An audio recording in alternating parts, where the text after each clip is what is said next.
Welcome to our Productive Math Struggle book study. I am so glad that you are joining me today. I would love to know in the comments if this is your first book study that you have done with us, or if you've done some other ones. So say hello, let us know your name, what grade you're teaching, and what number book study this is for you. I think this is, goodness, the fifth or sixth one that we've done, and I am so incredibly excited to be doing this book and to have the author, one of the authors of this book, on with me today to chat about the introduction, chapter 1 and chapter 2.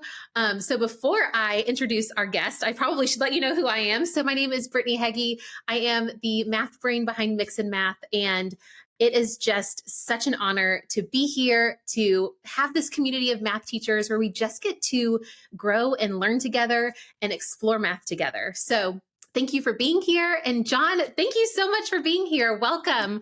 Thank you. I know I introduced you as an author of a book study, but you are one of the authors of the book. But goodness, you have tons of other books and you're traveling and speaking and doing all the things. So if you just want to let our viewers know a little bit more about you, that'd be awesome. Sure, I'd love to. First, thanks for having me. Thanks for all you do for math education. I appreciate you for that. And thanks for listening and participating, folks. So I'm John. I work as a district leader in Howard County, Maryland, between Baltimore and Washington. That's my full-time day job. I work with teachers and kiddos every day, and that helps me with my work in writing and presenting and speaking and working with teachers outside of our district. So that's a little bit about me. We'll probably connect with it as this discussion goes on, okay? Yeah, I have no idea how you are doing that, during the day, doing your work you do with that district during the day, and then also writing such wonderful books and speaking. You must be tired. I am some days, but to be honest with you, I'm lucky to do what I do, Yeah. and I take advantage of the time I have. Yeah, that's awesome. So this book study, for those of you who are joining and you've done this with us before, this is going to be a little bit different because we have never had an author join us for these book chats. So typically what we do, we will show some of your aha moments, and we'll just kind of talk about the aha moments that we had from the book and answer questions. But this is going to be structured a little bit differently. So I would love for you to go ahead and take a moment, share maybe your biggest takeaway or your biggest aha moment from the first two chapters of the book in the comments. And we are going to just hang out and chat about some of the themes that came out of these first two chapters. So I'll read some experts of the book, or some sections of the book. Obviously, John will jump in and share his insight and just his knowledge with us. But it should be a good time. I'm excited to talk math with y'all and talk math with him. So let's go ahead and start with the very first part in this book. I am the nerd who reads the foreword of books. I know That's a lot of people. Hey, that's the best part. Nobody reads that part, but it helps. They don't. And I will say, I'm very much like a perfectionist, so I have to read things in order. And so I read the foreword, but I do skip the acknowledgments. So maybe I need to be sure that I go through and read the acknowledgments. But in the foreword, there is a part. I'm going to read this part because I think it really frames this first idea that we have from this book. There was a section that said, the prevailing societal expectation is the myth that an effective teacher of math makes the math easy for students.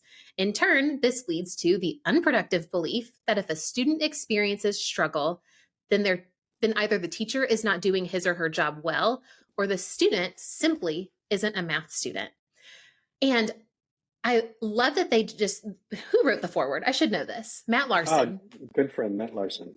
Yeah, Yes. I love that he called this out right in the beginning of the book, that this is typically what our view is as teachers. We think that our view is to make the learning easy for students.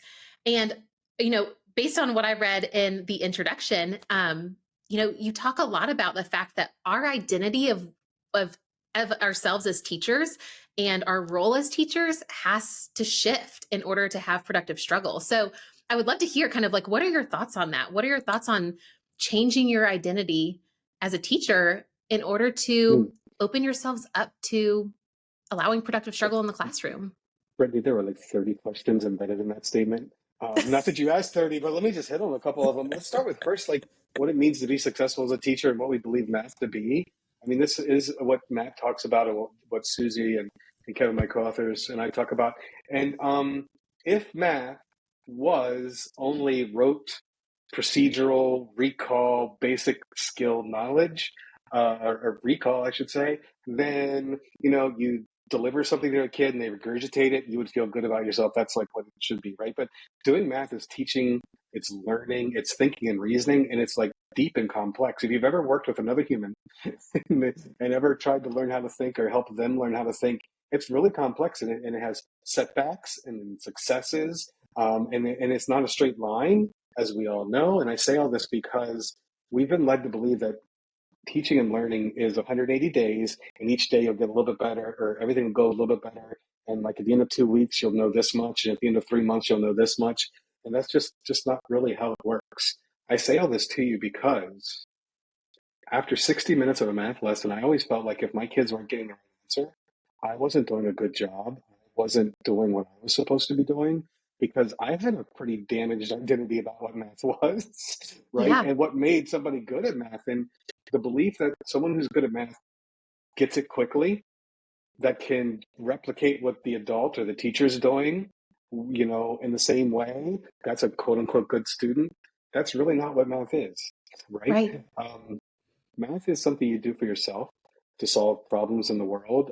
It's based on like concepts and rules, but even understanding and applying them is unique, right? And Hmm. so it really has to start with who we think we are as mathematicians and what we believe math to be.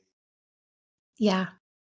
And it's really interesting. There's, a lot of different sections that I pulled out that relates to that, as far as like having to change our view of math, having to really think about our identity as math Mhm. teachers and how that plays a role. So we're going to dive into all of that. But I think it was just such a good point, like right in the beginning, to say our job as math teachers is different than what we think it is. It's not to, exactly what you said, make sure students can regurgitate everything that we tell them. There actually was a section that I highlighted. I won't be able to find it because I didn't write down the page number, but of imparting our understanding of the math onto Mm. students.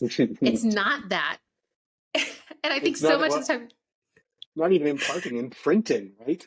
And many of the folks in the book study, and you and I included, had the experience of math was, here's what I'm doing, now you do it and do it like me. And we think about identity and agency and all those other things that we value in humans. We've often robbed students of those opportunities because we didn't have the right perception of what it meant to do math and or struggle with the concept, right? yeah. So would you say that it's critical that in order to implement the practices of this book, we've got to get comfortable with the idea that Mhm. math is not about us holding all of the knowledge and imparting that onto our students or imprinting that onto our students, but that we've got to have this evolved view of what math is, that it is Yeah. something that students can make sense of. They don't need us to tell them how to do everything every step of the way. Well, they need us to shepherd them, not Hmm. necessarily shepherd them, but help them find ways to make meaning. They need us to be prepared to support them when they face a struggle. Hmm. But at the same time, they need us not to again, I said imprint, right, or dictate the ways that they go about doing certain things. You think about reading, right? When you think about comprehension skills, you can't comprehend text for a student. They have to make sense of it for themselves. But there are things we do as teachers to help them get to that comprehension. And I think that mathematics has much of the um, same perspective, or there is same perspective in math, in that I may not be able to solve the problem for you every time, but I can help you think about the questions you ask yourself, right? The ways you look at a concept or a skill, and help you own it for yourself. Yeah, I love that. So the teacher has a very important role in the math classroom. It is just Without a doubt. different than what the teacher's role was maybe when we were growing up learning math. Maybe not, right? Oh, Maybe I'd like to think that some of these ideas, and I want to be very clear, everybody listening. Um, I'm still learning about this topic. So we wrote about it, but we're still learning about it ourselves. And I think that that's sometimes you read about it like, oh, this person knows everything. My Mhm. wife will validate the fact that I do not know a lot. Um, but the point is, as I still learn these things, I learned that like some of these ideas, it's not that they're quote unquote new or maybe we rediscovered, but there were teachers that you and I both had that did lift much of this up, right? Mm. Um, and then there were some that weren't, and that doesn't make them good or bad people. It just means that um, you know, ideas of what it means to help another human learn how to do something for themselves isn't fully new. How we Right. go about it on a day-to-day basis for 30 children in a classroom, it could be a new experience, so to speak. Yeah. Yeah, absolutely. And I love that you validated or acknowledged the fact that you were still learning about this. Like none of us have arrived. I think I interviewed Chase Orton and he was saying uh if anybody makes you believe that they are doing it perfectly every single day in the classroom, like they're just lying. Nobody's got it all together. No. We are all still growing. I think that's a sign of a great teacher to constantly be Yeah, growing and learning and trying new things. So it's well said. It's well said. I think actually I'm lucky to work with a lot of teachers. Um, And I would say what separates good teachers from great teachers, or the other way you want to say that is, the great teacher is constantly tinkering and mhm. exploring and accepting that, certain things didn't work today. And that doesn't make me a bad person or a bad teacher. That's just where we were today. I think that's well said. Nice. Yeah. Very nice. Yeah. One other thought that I had noted on page 16 in talking about this Mhm. was I highlighted teachers empower students to see that they are in control of their learning rather than reliant on someone for their learning. And I think Mhm. as we talk about shifting our role as a teacher, um, I think that I really like the fact that you called out the fact that as we start maybe uh, not necessarily trying to copy paste our understanding for students, but really be that facilitator and that support and that guide, that it puts the power in students' hands, that when they're no longer sitting right next to us or they're no longer in our classroom, they believe that they can gain new understanding. They have that ability. Yeah, yeah. I think to me that is the trick of teaching. And I think at the same time, for some of us and for many, and I should clarify, mathematics especially is not seen in the ways that we're describing historically, right? So I should put that out there. Mhm. And I say this to you because um, as teachers, we want to be in control, right? They talk about classroom management and having order and transitions and all this good stuff, right? So then to be in a situation where we are not in control, where we are not dictating what's happening is uber uncomfortable. Yeah. And so how do you do that well by how do you teach well by letting go of some stuff or Mhm. like seeing what'll happen? And I think that's really, really, really hard. But I think we have to come to grips with it. Yeah. You know? Yeah. There, we last summer we did our book study was over building thinking classrooms. Yeah, And yeah, and actually a teacher reached out to me and said, these two books pair so well together, which they absolutely do. But that letting go and that loss of control, I think, is a big kind of like sticky point when teachers are trying to implement building thinking classrooms, um, because you have to do a little bit of letting go. yeah, yeah. Without a doubt. I mean, and let's be frank, you don't have to let go of everything, right? Right. Even For in sure. building in classrooms and other things, like there are still structures Yep. that you have to put into place that you have to again shepherd and, for lack of a better word, control. It's how do you put your students in position to find their success, and it can be really hard, especially for students sometimes who will say, "Can you just show me what to do?"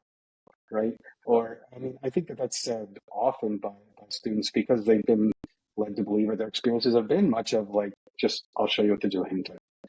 Yeah. And so there's work to do. And I think I really want to talk about this, and it's on page 16, and that is struggle in math is super important, but struggle in life is a fact. Hmm. And I didn't really realize this until I had kids of my own, and that immediate success isn't really what the world. That's not how the world is, and that you have to learn how to persevere and deal with setbacks. And maybe not be the starter on a baseball team when you want to be or you think you should be, and how do you persevere through that? And the moral of the story is this is so important in math, but it's really so important for our students in life. Hmm. Um, and Robert Barry, who's a good friend as well, talks about we teach more than math. And I think the productive struggle is really emblematic of that, and that it's not just the skills, the concepts, or the topics, but it's also how you engage and interact with them and one another. Yeah, absolutely. So, okay, have you ever read Hidden Potential by Adam Grant? It's not a math Uh, book. I'm very familiar with it. In fact, I have it around here somewhere. But no, the answer to your question, no. Okay, book study Okay. people, I'm sorry. She asked, how do I find time? I don't read anymore. Yes, well, I get that. And I would not have time to read if I were doing all that you were doing either.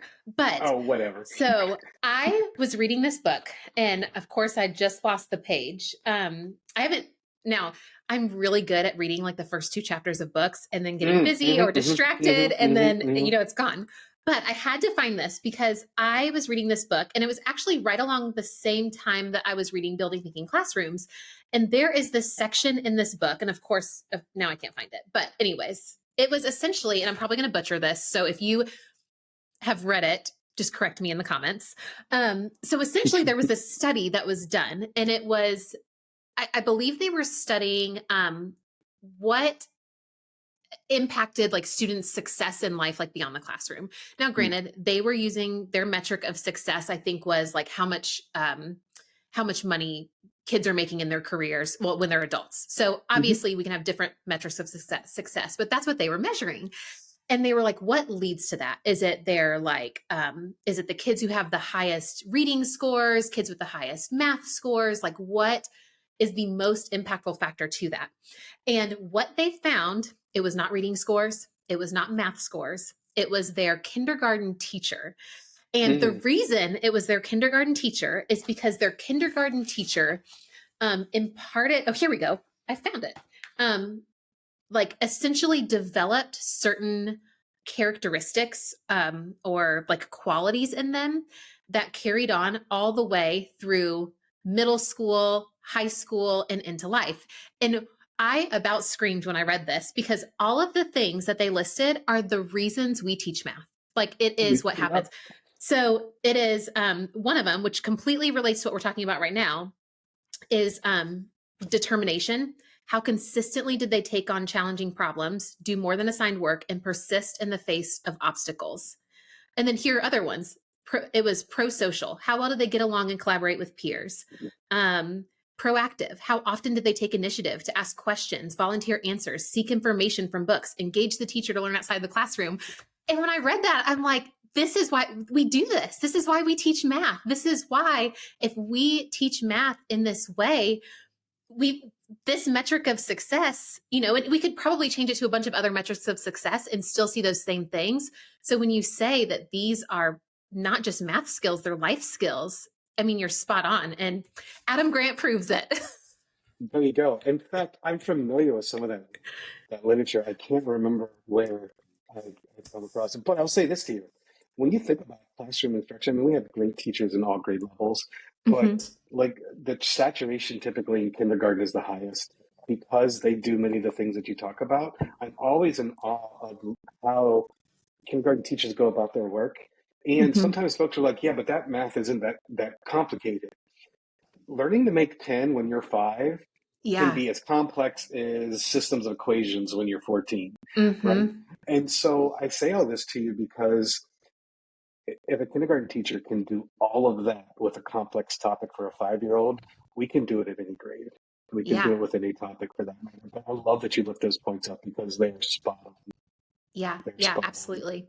We are my boys are about to finish school. And I'm heartbroken. My oldest is in kindergarten. I am Oh, heartbroken that he is leaving his kindergarten teacher. Like it feels like a breakup. Like I mean, she's just so wonderful and it's like she has developed those skills in him and it's just such a reminder to me and it really I hope to all of us how important it is that we keep those skills, those qualities front and center when we're thinking about math instruction. So that's right. That's I right. love that.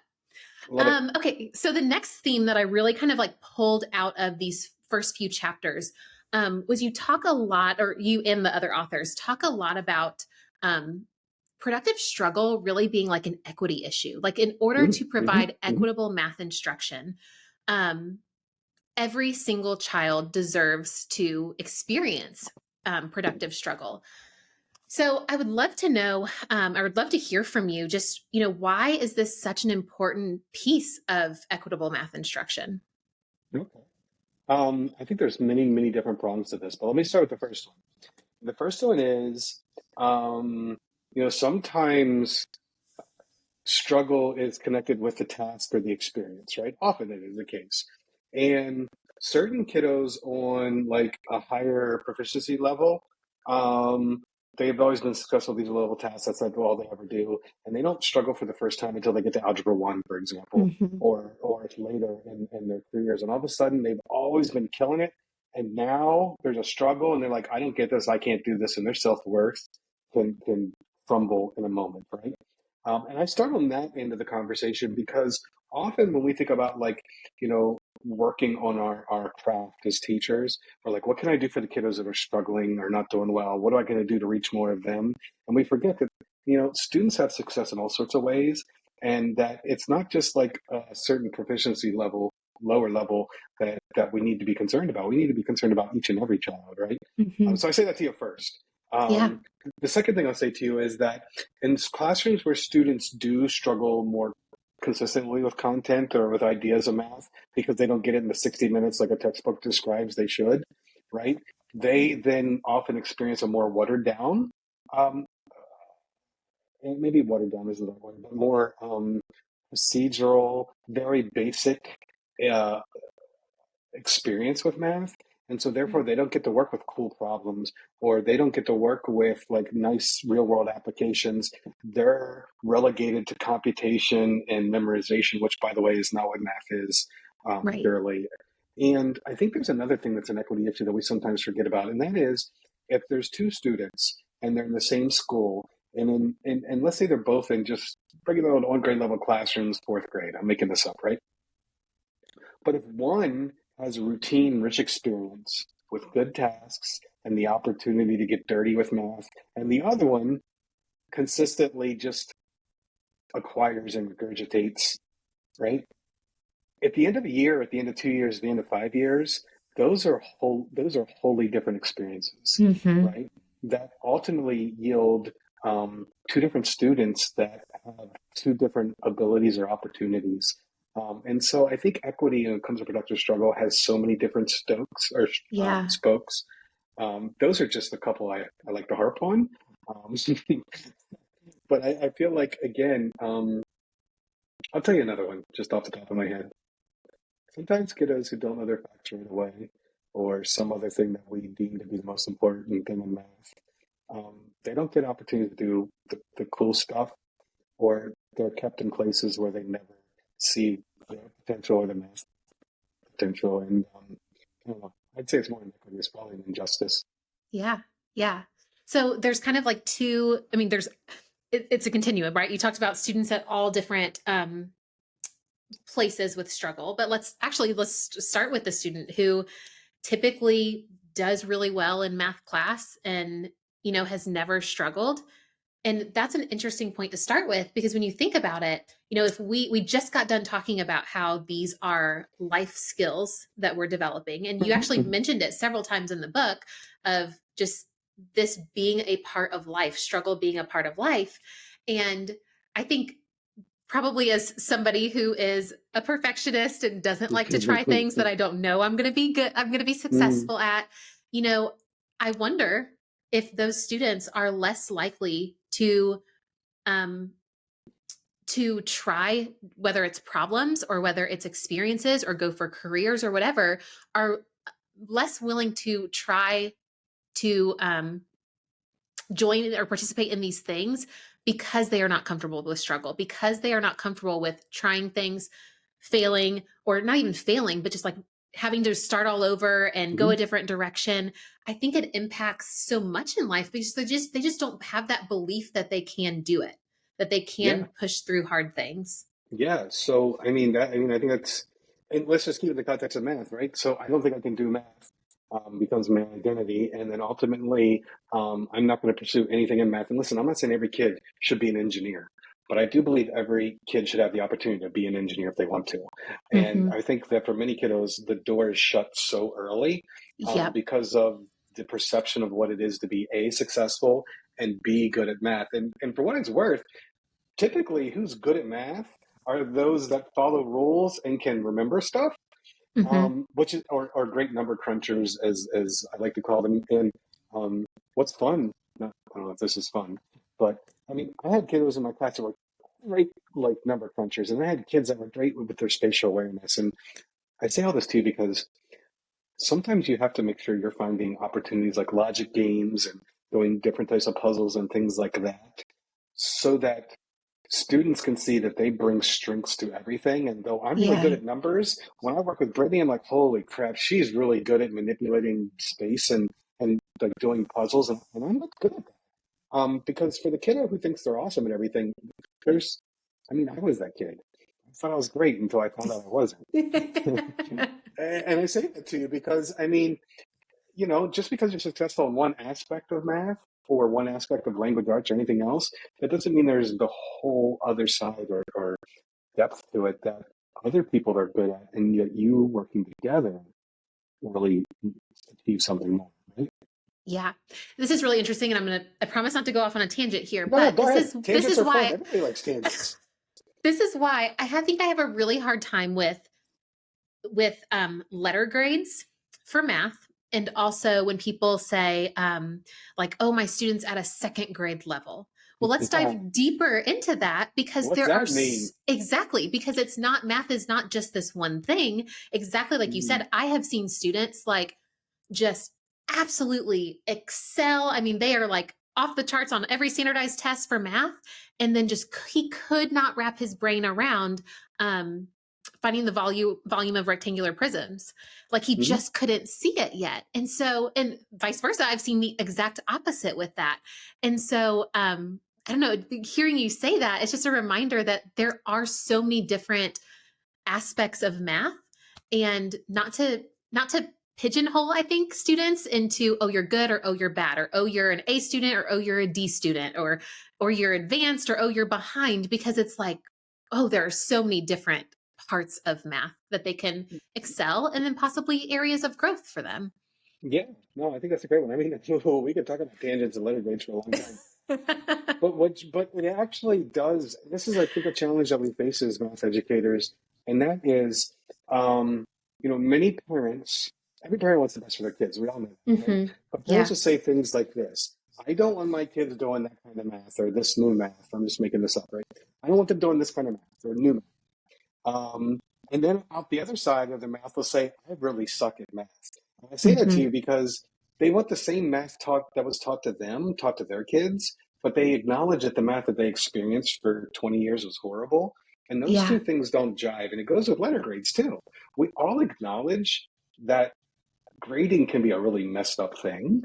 Yeah. Yet anytime you kind of poke at changing that, communities often like, no, no, no, let's just stick with what we know. Yep. And I don't know. We have some work to do there in our profession and with families too. Yeah. Yeah, I agree.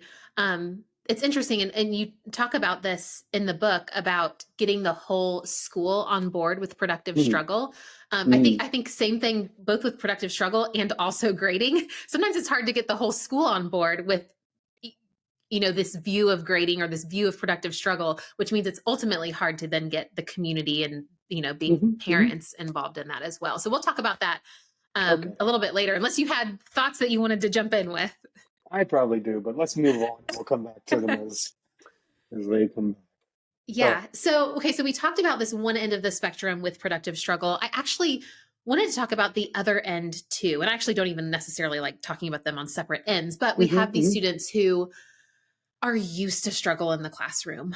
And a lot of times, some of these students are students with disabilities. And I was actually, I'm trying not to read it yet because I have so many projects I need to complete. But Rachel Lambert's new book, Yep. Rethinking Disability in Mathematics, I was hmm just like skimming it, and I saw this quote from it that she said. She said, "I have seen students with disabilities underestimated and over scaffolded." And Absolutely. oh my So well goodness. said. Yeah, it's so very well said. I cannot wait to dive into the book. But when we're talking about productive struggle, I think this is where I think it's worth addressing that a lot of times our students with disabilities don't have the opportunity to experience productive struggle because they are both underestimated and over scaffolded. So I don't know if you have any thoughts to share to address the teacher who feels like, they're trying to do, ultimately teachers are trying to do what they believe is best for kids. Absolutely. And our students with disabilities, they want to support them. They want to see them successful. And so sometimes that leads to that underestimation and that over scaffolding. So do you have any thoughts or ideas or a message to share with that teacher who is open to productive struggle, but is worried about their students with disabilities? Okay. So, well, first, let's acknowledge that Rachel is brilliant and her work is fantastic, and it's a good read for everyone. Um, and so that was my first thing I wanted to say. So, Rachel, hope you're listening. But in all sincerity, she's exactly right. The over scaffolding. I think it comes from the perspective, or I mean, I'm going to be frank. I don't think it's just with students with neurodiversities. I think it is, for sometimes in a classroom where we have perceptions of who is good at math and who isn't, what their Yeah. family background is like. Anybody that's been marginalized or discounted. P.S. Women and girls in math Hmm. are another one, especially in early grades. And so, um, well, let's stick with your topic, your point, and that is, um, I know, just like you, that every teacher is trying to do the best for their kids, right? Because they want them to be successful. It might be better defining what is success, Yeah. and it may be that replicating a process isn't the real success we want, and that's hard because you have, standardized assessments that are the only measure. I'm being facetious. That that say that we're any good at what we do, and things of that nature, but. Do I believe things are over scaffolded? Yeah, I think she's probably right. I think also that sometimes in a classroom, in a quote unquote below grade level classroom with IEPs or without, you'll find 5 adults and 12 kids, or maybe not that extreme, but you understand my point, right? And there's Yeah. no actual opportunity to like, I don't get it. What am I going to do? Right? Yeah. And there's this notion of differentiation, which, by the way, is a really important thing, but in math, I'm not sure that we've really cracked that nut, right? When we Hmm. talk about differentiation, some of the things that we talk about, I'm like, I don't know if that's differentiation or just good instruction. Yeah. And so I think there's all these things that come together that have somewhat warped, maybe not greatly, but have warped the perception of what it means to, well, to teach and learn math. Yeah. That's really good. Something you said, what did you say about Math. redefining success? Redefining Oh yeah, success. that's what I said. Yeah, Yeah. yeah. I thought that was really good. And, it's interesting you bring up differentiation. I remember having a conversation with Tracy Zager. She's author of Becoming the Math Teacher You Wish You Had. And she said something about, she called it equitable facilitation. Hmm. And I love that term. I don't know if she's done anything with it. We had this discussion, it was back during COVID. So I don't know if she's expanded on this, but I loved Mm-hmm. that just small shift in differentiation to how can we facilitate this equitably, Yeah. versus saying, this task is for this group of students and this task is for this because they can't access this. So I just thought that was interesting. But Yeah, I think that's a good point. I want stick on that note though. It's kind of like when you think about, well, it's not kind of, it is. We talk, well, good differentiation is small group instruction some days. Okay, great. But then when you think about who you put in those groups, that can be biased and it may be on an incomplete understanding of who the kiddos are. And so that's where Peter Lilledal talks about like random groups. And it's not just that. It's like with all of our good intentions, sometimes we bring our own misperceptions to it and actually mhm, create a bigger problem. And then if you do that year yeah, over year, you could have some significant issues. Sorry for interrupting you, but that was one that when you're talking, I was like, yeah, I think that's a good example. yeah, no, you did not interrupt me. And honestly, it led into exactly what I was going to say on page 15. There, the very last line of page 15 says, high expectations for each and every student are prerequisites for productive struggle. And that perfectly summarizes what you're saying. Having high expectations for all those students, not letting our biases and maybe our assumptions lower the expectations for some students. I was talking to Georgina Rivera, and she made a comment about, we were talking about the warm demander and how, Mhm, mhm, mhm. being that warm teacher that builds relationships, but then also the demander of, I believe that you can do this. And so I am going to hold you accountable for achieving this. And that, I think, is those high expectations, um, that we need to have for all students. So I'm glad you brought up Georgina. She's a friend, a dear friend, and she's a brilliant woman. Um, she, she talks about the belief there, and I think that's an important part. Believe that a student can do it. I think part of this conversation, though, is believe they can do what, right? Mm, And yeah. so, and I'm not saying that Gina was talking about this. I'm just saying in general, is math in third grade belief that you will be able to round numbers? Or is it belief that you can think critically about how numbers are related to one another and when you need to round or to estimate and when you're going to work with an exact? Those are fundamentally two different things. Hmm. Follow your lame rule about underlining a place value and drawing an arrow to the next to tell me if I round up or down, right? But that doesn't necessarily mean I understand when I would do that or why I would do that, right? Um, and so I would say that to you because I don't know that each year, every one of my students is going to master every part of the content, but I Hmm. do believe that each of them will have a deeper understanding of math and be able to use it better for themselves, both academically and communally, Hmm. than when they came to me. And Yeah. that's a different conversation for us to Yeah, absolutely. It's almost like you're sitting here reading my notes, because the next thing I had on here was have. the need for us to change our view of math. And so on page 12, there was actually, Hey, you and the you're going authors had, backwards. You know that, right? oh We're yeah. going. We went from 16 to 15 to 12. I'm just Oh, I know. So it's okay. funny. I initially was like, okay, we're going to talk about the introduction, and then we're going to talk about chapter one, and then chapter two. And then I was like, wait, but there are some great themes here. And so Hmm. we're just skipping around. But All right, that's work. I'm down with it. on page 12, um, you list out a few things of what math is. And you and the other authors say, math is more than the pursuit of answers. Math isn't an acquired procedure. Math is for each and every one of us. And then struggle in general is essential for learning and living. And so I pulled out that first part of math is more than the pursuit of answers. And so I don't even remember where I was going with that. It did tie perfectly to what you were saying, but I do think we need to have this discussion around, in order for us to feel comfortable um, creating learning experiences that produce productive struggle, we've got to have a different view of what math is. Math can't just Hmm. be exactly like you said, just, okay, can they get this problem right? Can they round Yeah. this? But do they have the understanding? Can that understanding be Uh, applied to other concepts? So, what are your thoughts on this shift, this change of how we view math? I mean, I, I, that is math for me. There's so many different ways. Listen, I don't want the listener to think that answers don't matter. Of Oh, course, right. an answer does matter. How you arrive at an answer is the part that I don't even want to argue about like there's a best way or what that. I don't want to acknowledge that people are like, well, we're arguing about the best way to get to a right answer. I don't think there's an argument. I think it's unique to the individual. And the bad analogy I want to share with everybody is my wife and I both load the dishwasher. And she would agree that I don't do it correctly, but I would argue that in both instances, the dishes come out clean.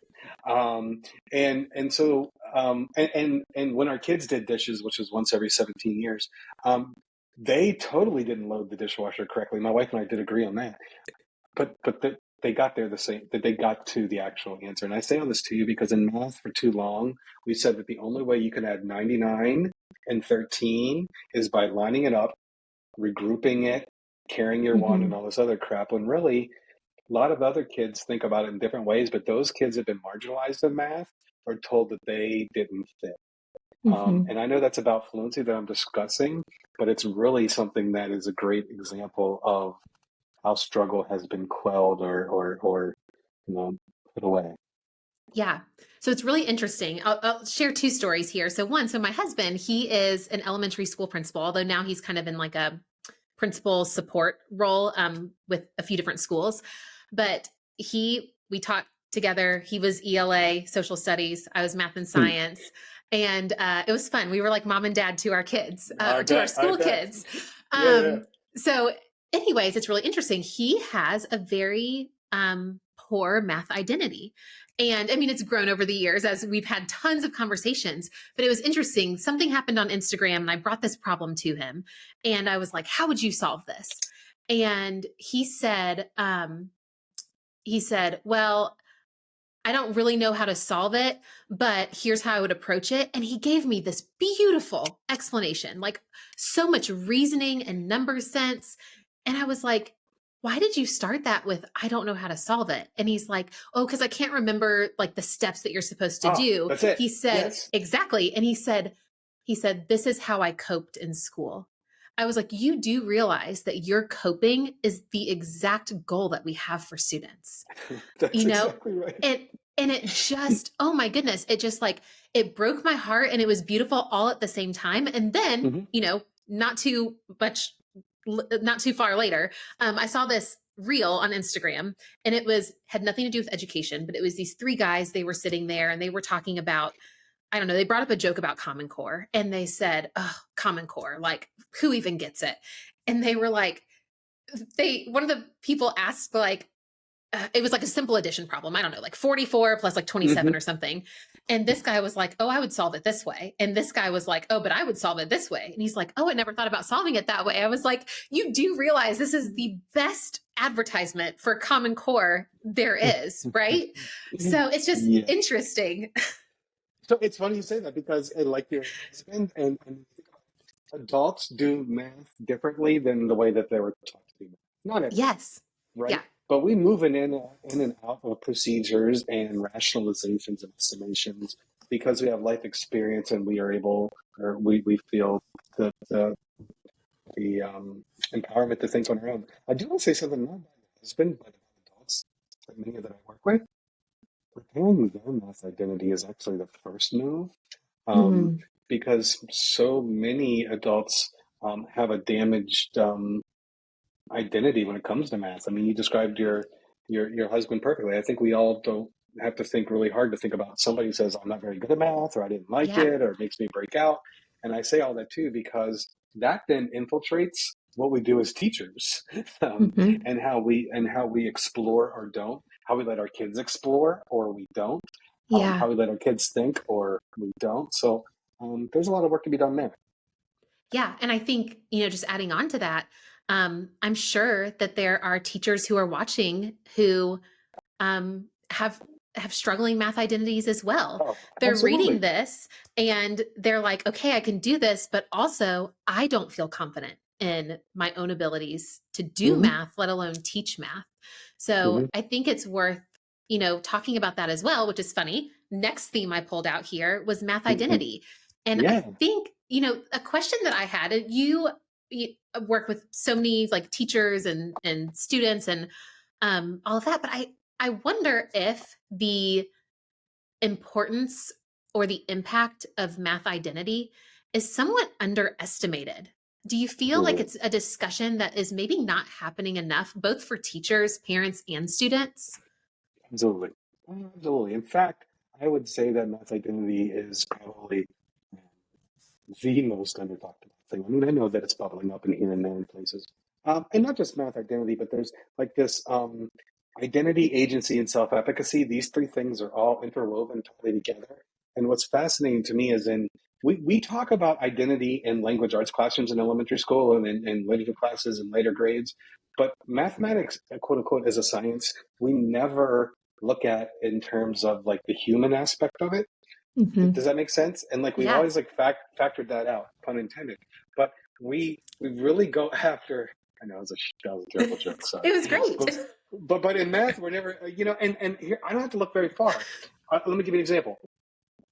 First week of school, most elementary, middle schools, and some high schools, not many, in the country, it's like we'll do this one getting to know you activity in math, and then we're going to put it away for the rest of the year because we checked that off. And now we got to get into all the stuff we have to teach. And we don't keep tabs on who our kids are, how they're changing, what perspectives of themselves are changing in good ways or bad ways, how their dispositions are growing and changing. And so I say all of this to you because I think it's so overlooked, yet it's the root cause for Yeah. much of our challenges. So I got to say this about our school system that I'm proud of. we have been actively inserting that into our school improvement plans to That's monitor awesome. student dispositions. I mean, not all of our schools Wow. yet. We're still working on it, but the goal is to maintain or improve student dispositions towards mathematics. And I got to put in one more plug for everybody listening, especially if you're an interventionist or a special educator, right? I have been learning, I'm lucky to have a bunch of math specialists who do this work. And we have found that before you start to quote unquote fix their math, you have to repair who they are. And so Hmm. the first couple weeks of first couple sessions of an intervention setting are like, tell me about who you are, Brittany. Let's play a game together, right? Show me how you think. Like you can think, see, and doing things that really don't have anything to do with number, but have everything to do with, see, you're a fully capable human. You just haven't had a chance to show how you're capable. Yeah. And Yeah. to be That is, fair, like kiddos have holes. I don't want anybody to listen to this thinking like, oh my gosh, this he's talking like every kid gets it all the time. No. I mean, it's complex math. It's thousands of years old. Of course, it's going to take a 6-year-old a couple of minutes to figure some of these things out. yeah. And to say that every 6-year-old is going to learn it on the same day is just bananas. Yeah. Sorry. Yeah. I'm getting off my soapbox now, but I had to say that. Yeah. And so, it's really interesting because I was at a trip with some other educators and they were all in the reading space, reading and writing. Hmm. And they made a comment. One of them said, really, like math identity is is a struggle. Like students don't see themselves, and they had all taught math previously, but their specialty is reading. They said, I don't really feel like I've ever really had students who have said like I'm not a math person, or maybe it's just like far and few between. And that was so interesting to me that those comments were. And I think it's important to just acknowledge that a student doesn't have to be very vocal in saying, I'm not a math person, math is not for me, I can't do it, and still truly deep down either have um, a jaded view of what math is or what being good at math looks like, and have like a negative view of their abilities in math. Mm-hmm. Mm-hmm. So, Yeah. I think, I mean, you're spot on. I think negative dispositions appear in lots of different ways. And even a kiddo who's going through the motions and seems like they're doing great doesn't necessarily perceive themselves to be good or mhm, worthy. Or I think your husband may be an example. And I think there's mhm, probably other adults who went through, they graduated high school, and as soon as they got a chance to get the hell away from math, they did. Um, and even then, they were successful with it and didn't even realize they were. Does that make sense? mhm. Yeah, So that absolutely. disposition thing, I think, yields itself in many different ways. Oh, I Yeah. have a great example of how dispositions towards math appear. I would say that in elementary schools, math is funded and supported like 1/10 as much as ELA is.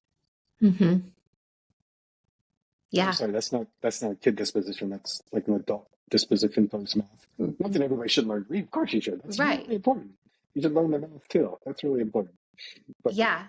sorry, I keep trying to put in these political messages, and I feel like I'm doing a good job. That is okay. My husband's currently getting his doctorate in educational leadership politics. I don't even know. He's taking like an educational policies class. Okay. And I am I get he's constantly like that's like our pillow talk. He's like, okay, here's what I read tonight. Yeah. And Well. it's all very important. And I was like, we all have different spots of impact in education. This is Mhm. yours. It's like I am happy to like champion it and be a part of the conversation, but some of that stuff I don't even know what all is happening at the higher Sure. level. Maybe I should know a little bit more. But Well, I don't. I mean, I'm not trying to. Yeah, yeah. No. Well, you're a good listener. You don't exactly know what his doctorate is in, so that's good. well, I'm okay, teasing. to be fair, he's To be only in fair, week I'm 2. teasing. He's in week Oh, 2. okay. Oh, you don't So have to start listening. You don't have to start listening for months. You're fine. exactly, exactly. You're This is a new fine. thing. But and listen, education is a highly complex and intricate thing. But I do think that math doesn't necessarily get the same investment Yeah. as other aspects of teaching and learning. Yep, I completely agree. Somebody on Twitter said math needs a better PR agent. because like reading is all the rage, and math, it's like, when you go into the doctor's office, they say like, read your child a book every single night. And it's like, Right. where's the math PR? We're I know. missing it. And by the way, and if they did have something in there for math, it would be something opposite of what we probably want. Right. That is For true. example, it doesn't say do sight words with your kids for 30 minutes before you go to bed every night. It says read a book. Right. Hmm. So in math, like, what if it was like, I don't know, work on a puzzle for 20 minutes or look for patterns in a picture book? Or all I'm trying to Yeah. say is like, there's more to math than basic facts per se. Not that you should know them. That's not my message. Right. But when we talk about reading, we don't talk about like the those like skills. We talk about enjoying and doing something fun together. So Exactly. Well, maybe that'll be my next adventure. I'll become the PR agent for math. there you go. Math before bed. Yes. Oh, it's got all kinds Yeah. of potentials written all over. And then you can have like these little pamphlets that are passed out. So at the doctor's office, I love it. Love it. Yeah. Yeah. Yeah. Wonderful. So, it's really going back to this whole like discussion Okay. around Yeah. math Sure. identity. We should. I love that y'all provided so many great just activities and experiences that you can do with students to really uncover and get to know them better and learn what are their Mm, math experiences. I'm trying to think. I didn't, of course, I'm all over the place as far as pages. I think this would have you are. been what in chapter 2 or chapter 1. Oh, it's page 38 is where it starts. So if Okay. you are watching and you need some of those activities to do at the beginning of the year and really throughout the year, I'll go ahead and Hmm. share one that I have done before with my students. It's funny, I have a video of it, and I was just showing my husband the other day, is the math autobiography. Yeah. Yeah. I Awesome. did that with my fifth graders, and I let them produce it in any way that they wanted. And I had a girl, she created a rap, and it was amazing. I have a video of us. She found the instrumental music and she is basically rapping her math story to the class. Nice. And it was just such a neat experience. But she talked about, it was funny. She talked about when she was 3 and she was sitting on the floor, I think doing puzzles with a babysitter named Brittany, and then goes into middle school. It was just so cool. So I'm just putting in a plug. If you've not done the math autobiography, I can tell you I've done it. And if you give students that like creativity around how they produce it, it's such a powerful activity. That does sound awesome. And in fact, I think the creativity thing is nice, right? In terms of having comic strips about their experiences in math, journal prompts or things we read about. My math superpower is one that most listeners probably have um, heard about or something like that. And it's not that these activities in the book are the activities. The message is, as teachers, I wasn't trained to do this, so I need to give me some stuff to make me Right. help me do this, right? Yeah. And as you go through your career or as you talk with colleagues, you're like, oh, we have this other thing cool we could do, like to do that as well, like to work these things into to the experience. I think the other thing that's important here is why there's so many. I don't want to say so many. I think there's like 8 activities or so. If I only do it the first week in August, I've actually failed. Hmm. The idea is to do it once every couple of weeks as an independent work or a homework, or I don't know when you want to do it, but I understand like I don't have, sometimes the argument is I don't have enough time in math to do this, which is a problem. I get that. But there are other times when we may be able to have kiddos write about or draw about or whatever about them as mathematicians. Because if we don't keep tabs on that, it can start to sour and we don't even know, or it can improve and we still have this perception that Brittany doesn't like doing math. And yep, she's Yeah. killing it and she's having a blast and everything I'm doing is working. I just haven't kept tabs on it. Does Yeah. that make sense? Yeah, absolutely. And I Um, think, oh, go ahead. Keep. well, no, I mean, and I'll be honest. Listen, every teacher works their tail off. No argument there. But let's be honest. There are a couple of days during the year that we kind of mail it in. Day before Thanksgiving break is not the epitome of my teaching career. And so when folks are like, every day matters, I'm going to say, yeah, it does. But there are some days where you could spend, you know, 10 minutes or so having kiddos do some of these things. And you probably are not going to upset the overall achievement. You know what I mean? Yeah. Yeah. That's actually a really great tip to think about. Because, I mean, of course, there are days or even periods of time, like between a field trip You've got, you get back There from a you field go. trip and you've got like 30 minutes or an hour until, and Right. everybody's exhausted. You know, there are chunks of time. And so that is like such a great tip to think about. Okay, where are these chunks of time? How can I use these activities? Because we're always looking for some kind of filler activities for those. These are really impactful activities to use to Yeah. keep up with that. So Yeah. That's a that's really, awesome. really good point. Yeah. So, okay, the first part of this, I felt so organized. I was like, we've got this flow and these themes. We have got a few minutes, and there are just a few Okay. things that I just want to address because Sure. they are so good. So, page 19, there is a chart there that talks about, oh, wait, is it page 19? Yes. It is behaviors associated with productive and Hmm. unproductive struggle. And I Yeah. think every single teacher needs to see this, needs to print it, because I think this was just such an aha moment for me because essentially the same behavior can, the root of it can be very different. So, like getting up out of their seat. And now, granted, when we're math classrooms, I mean, there should be movement. Teachers or students should be collaborating and all that. But in the typical classroom, when a kid gets up out of their seat, that can be viewed as, oh, they're off task. Oh, they're, trying to avoid or whatever. But what are Mhm. they getting out of their seat to do? And I think one of the things was like going to get a math tool or look at an anchor chart, or I forget what it was. Yeah. I just thought this chart was so powerful. Well, I'm glad you did, and I appreciate it. I think you're right, of course. But because I was the kid, like when I struggled, I didn't want to look weak, so I would make a joke to deflect what was happening.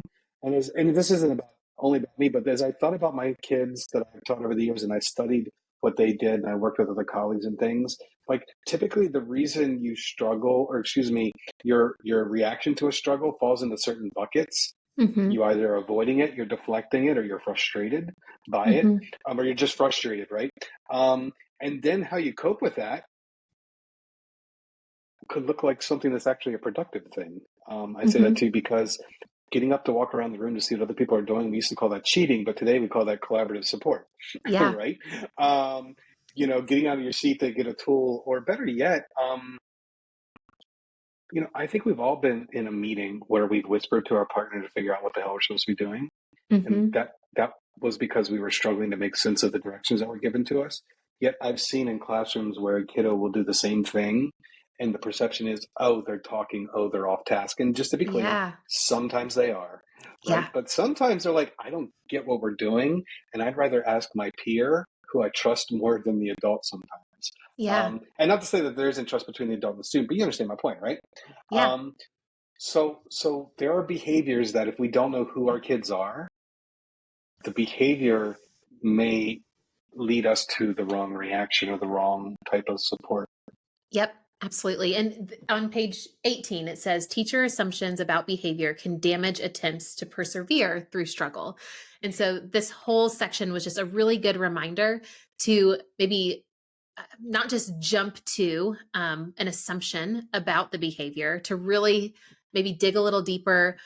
Also, exactly what you said, know the student, understand their math identity, because how you support a student based on their identity can look different as well. So I just wanted to call out that section. Well, and you should, because that's a really important part of this as well. And that is, I mean, we've all probably heard or thought that there was a kid who thinking, why is he treating me differently than he's treating her? And Hmm. that's because certain kids react to support, scaffolding in different ways. And it's important for the classroom community to recognize that Mr. S might give different support to Brittany than he will to Sam, and there's a reason for that. And that's just how it is. And I know that we're only talking about the first couple of chapters tonight, or right now, but how do I want to put it? As you go forward, I want you to take a special look at why students struggle, because one of the things I overlooked was that students struggle for different reasons, Hmm. but yet sometimes I would respond to all of them in the same way. And if I Hmm. could quantify or anticipate where students were struggling, I was better equipped to respond to it. And I say that too because I think of a kid with Nick I had once. He always struggled with something like calculations, but there was another kid, Ryan, who always struggled with getting started. But supporting them both was not the same thing. Yeah. Um, You know what I'm saying? And so knowing why they struggle and how they react to it's just part of the conversation. It seems like a lot of work, I know that. But it's worth it. Yeah. I think that, we talked about a lot today in this conversation. We talked about, a student's identity and the fact that, equitable math instruction, productive struggle is part of that. We've talked about changing our view of math, all of that. And it can feel like a lot, but I think the rest of the book just does such a great job of making all of this feel achievable, right? Hmm. There's a chapter where we talk about like modifying tasks, and I think Mm. even like the community aspect that we're going to talk about next week in chapter 3. Um, there's some great practical, actionable tips for how to implement all of this. I feel like these first few chapters were really about the buy-in from us, and then also recognizing just how there has to be a little bit of a shift in our view of math, and really just digging into how we feel about math as teachers and how our students feel about math. And that kind of like really sets the groundwork for all of the other things that we're going to talk about in the weeks to come around productive Yeah. struggle. Yeah, without a doubt. And as you get towards the end, I look forward to well, maybe hearing back from you about the last chapter because it kind of brings it all back to the beginning, which is about what do we value and what do we value. I want to speak to one more thing now. It Yeah. seems like a lot, right? And it seems like, oh my gosh, I can't do all this stuff. I don't know that anybody could do all this stuff in a week or 2 weeks. I think what's really important is like, what is the one thing I want to do better next year, next week, next month, and just sharpening that, and then moving on to something else, knowing that every little piece comes together for a greater picture, and just finding that one thing that I want to really work on in my math classroom. Yep. Yeah, absolutely. Incremental changes. I typically That's right. am I struggle as a all or nothing person, but I think when it comes to improving our teaching practice or really improving in anything, it's those incremental changes. So, if you have the workbook for this book study, make sure you download it. There is a question I think every single week that is really just like, what is the one thing you want to implement, or what's your number one takeaway? Mm, So definitely take time to think about that, because if we hear all of the things and we get so overwhelmed, and then we implement nothing. So what that's is right. that one That's right. thing? So, That's right. Love it. John, thank you so much for joining me today. I thoroughly enjoyed chatting with you. Same Obviously, here. we Same here. will link to all of the places where they can find you. But what if teachers want to connect with you? Like, what is their like go-to Oh, place? Is it I don't. Twitter? Is it your Okay. website? You know what? Well, Twitter's probably the easiest place, but um, yeah, just go there, at John SanGiovanni, and you can always contact me. DM me there if you need to. I don't have the website and all the other stuff, and here's why. Much of my work is day in a school with teachers, Yeah. and I haven't had the bandwidth to get all those other things up and running. Hopefully someday that'll happen, but right now I enjoy what I'm doing. I'll stick with that for the time being. One of these Yeah. days, though. One of these days. So Yes. yeah, go to Twitter and that'll work. So you're saying you don't have the bandwidth to be the PR person for math? No, I don't. I don't. We'll But have to find gosh, somebody else. dang, that would be a dang good job. That would be a dang good job. So, hey, listen again, Brittany, thanks for having me. Thanks for the book study, and thanks for all of you that are investing in yourself. That's actually what is warming and special to me. Yeah. When teachers are investing in themselves for their kids, it's pretty powerful. So, thank you for that. Yes. Awesome. Well, thank you so much for joining. For everybody watching next week, chapter 3, and we will be joined by another special guest. But I hope you all have such a wonderful rest of your day, and I cannot wait to talk math with you again very soon.